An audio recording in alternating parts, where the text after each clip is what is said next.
Last year you were here and you talked about the most incredible experiment. You talked about Rome as being a laboratory, the center of the universe, the political universe. Are you still as optimistic as you were last year about the political experiment in Italy? Look, I think this has been a noble experiment.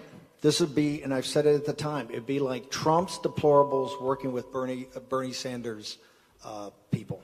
Has it been perfect? No. Has it operated all the time smoothly? No.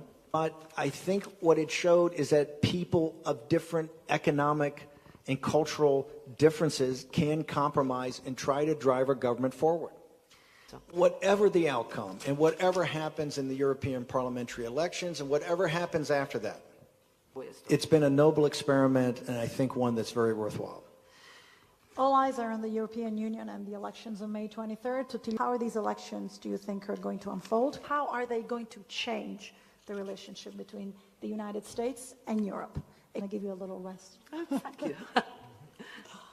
I think, listen, if you look at President Trump's engagement with NATO, and the mainstream media says it's been all negative, it hasn't been negative.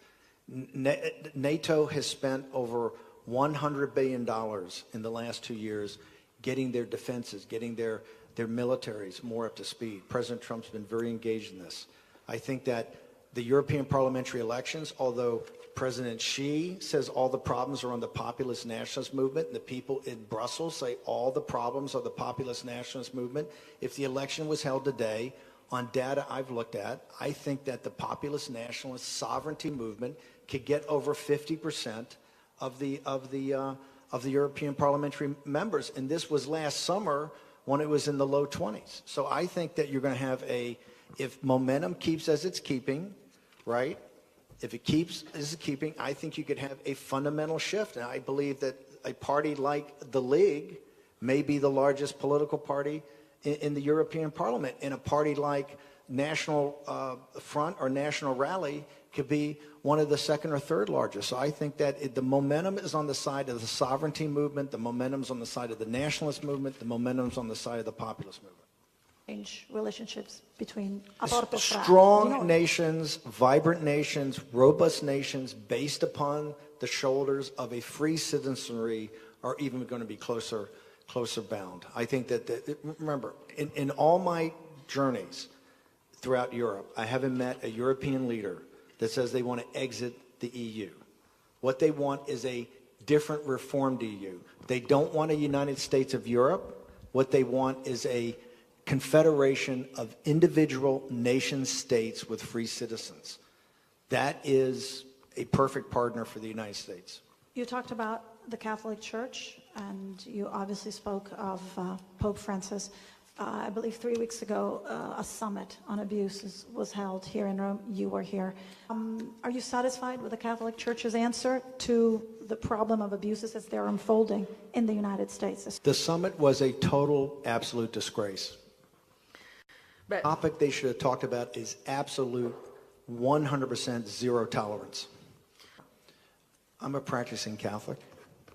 The issue we have is we're going to see the financial liquidation of the church in North America in the next 5 or 10 years. I'm not a theologian. I'm just a practical investment banker, businessman that's worked on lots of bankruptcies. The American Catholic Church is about 70% of the free cash flow of the entire Catholic Church. Liabilities facing the Catholic Church in the United States of America are enough to put it in financial jeopardy, if not total financial liquidation in 10 years. The attorney generals in every state have already opened civil investigations, and most of them have convened grand juries for criminal charges against authorities in the Catholic Church.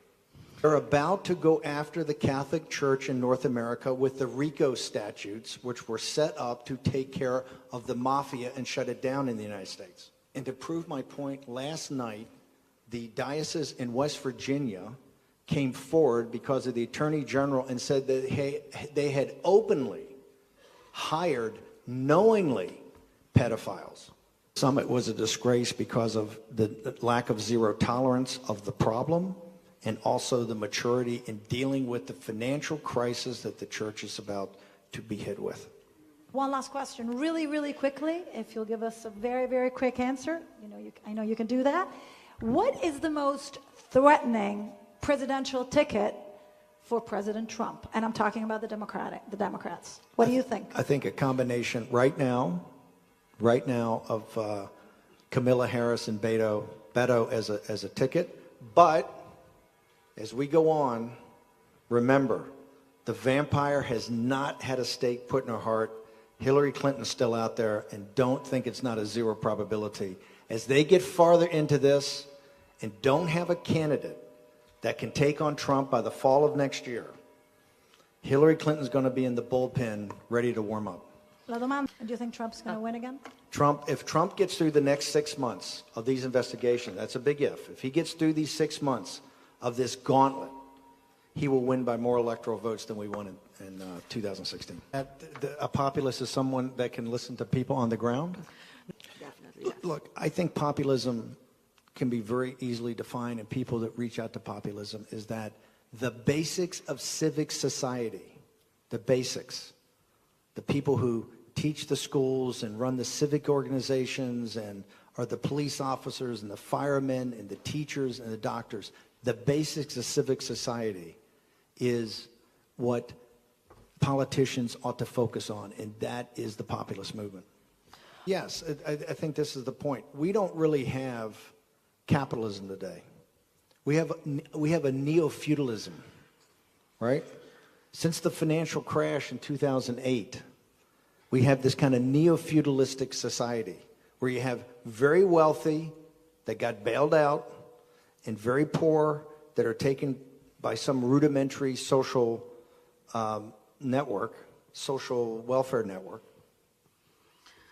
The working class up to the upper reaches of almost the middle class are like 18th century Russian serfs.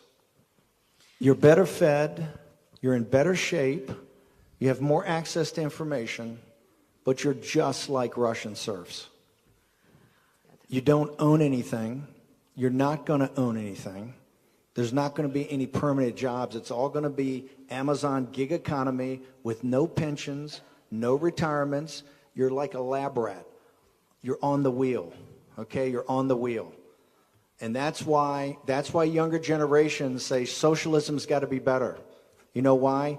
This predatory capitalism that the party of Davos and the elites want to have is built the system we have today. Russian serf with a barcode. I don't know if we can make a direct correlation with that, whether it means anything. Look, we have cultural Marxism in the left, and then we have the party of freedom and the party of the traditions of the Judeo-Christian tradition. That is the two conflicting things. There's lots of progressives that are wealthy, and there's a lot of conservatives are wealthy. But particularly in the Democratic Party in the United States up until now, they're the ones, along with the other donors, that kind of built this system.